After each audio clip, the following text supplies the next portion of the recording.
Sometimes an event breaks all the plans of human life, and a man takes that event as the center of his life. But are the future based on human plans? No.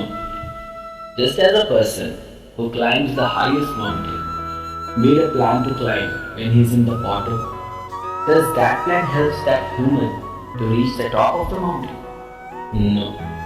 In fact, as the human moves toward the summit of the mountain, he gets new challenges, new ironies, new obstacles.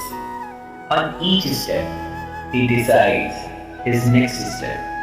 On each path, he has to change his plans. The human feels that the plan he made in the base of the mountain, somewhere, that plan does not push him into the abyss. He cannot make the mountain worthy for himself. He can only make himself worthy for the mountain. Is this not same with life?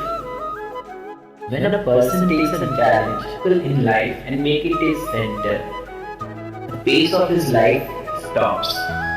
Then he is not able to become successful in his life, nor can achieve happiness and peace.